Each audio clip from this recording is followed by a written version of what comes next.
Shalom, renungan kita berjudul Gunakan Waktu dengan Bijaksana. Kita pasti menyadari bahwa waktu dan masa kita di dalam dunia ini adalah sementara dan begitu singkat. Firman Tuhan berkata di dalam kitab Mazmur bahwa masa hidup kita ini hanyalah 70 tahun, kalau kuat 80 tahun. Nah, kalau dibandingkan dengan masa kekekalan, ya ini adalah waktu yang singkat kita ada di dalam dunia. Itu sebabnya bagaimana caranya kita bijaksana di dalam mengatur waktu kita di dalam dunia ini. Nah, setiap manusia diberi waktu yang sama dalam sehari, yaitu 24 jam dalam sehari. Apa yang harus kita isi, apa yang harus kita lakukan di dalam waktu 24 jam setiap harinya? Kita akan melihat ada sebuah ilustrasi yang mengajak kita untuk menjadi lebih bijaksana untuk menggunakan waktu kita di dalam kehidupan ini. Gelas ini melambangkan waktu yang kita jalani dalam seharian kita. Lalu apa yang akan kita masukkan di dalam gelas ini? Yaitu ada batu-batu yang akan kita masukkan yang melambangkan kegiatan-kegiatan pekerjaan, aktivitas kita sehari-hari.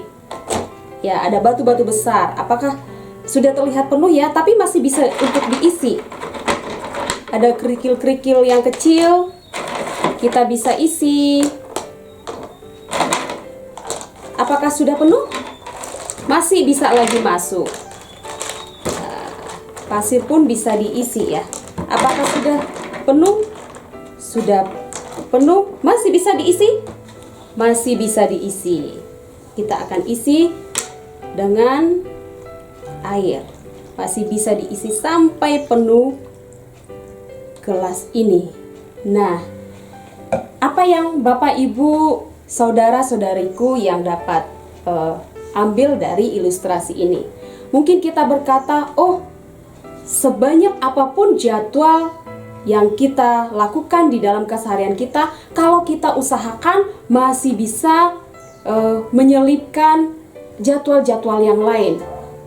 Oke, tapi hal yang utama adalah dari ilustrasi ini menjelaskan, memberikan pengertian kepada kita, batu yang besar tadi, ada batu besar, ada batu kecil, ada kerikil-kerikil. Batu besar tidak akan bisa masuk ke dalam gelas kalau batu itu tidak duluan kita masukkan ke dalam gelas. Nah, artinya Bapak Ibu, bahwa batu-batu besar itu adalah hal-hal yang penting, hal-hal yang utama, hal-hal yang besar dalam kehidupan kita. Apa itu hal yang penting, hal yang besar yang dilambangkan oleh batu-batu besar tadi? Yaitu persekutuan dengan Tuhan. Itu yang harus terlebih dahulu, yang terlebih utama, yang harus ada, yang kita letakkan di dalam keseharian waktu kita. Persekutuan. Kenapa harus persekutuan dengan Tuhan, Bapak Ibu? Karena waktu yang kita jalani ini adalah pemberian dari Tuhan, dan kita harus mempertanggungjawabkan di hadapan Tuhan. Kemudian kenapa harus persekutuan dengan Tuhan? Karena segala sesuatu yang kita lakukan, usaha yang kita lakukan, pencapaian yang kita capai, itu akan menjadi sia-sia jika kita tidak mengikut sertakan Tuhan di dalam waktu kehidupan kita. Marilah seperti Musa berkata di dalam Mazmur 90 ayat yang ke-12, firman Tuhan berkata, ajarlah kami menghitung hari-hari kami sedemikian, sehingga kami beroleh hati yang bijaksana. Mari kita menjadi anak-anak Tuhan yang bijaksana untuk menggunakan waktu kita dengan cara apa? Mencari Tuhan, kehendak dan kebenarannya.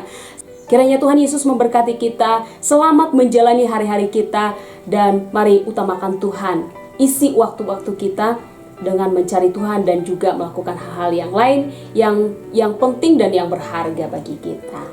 Haleluya.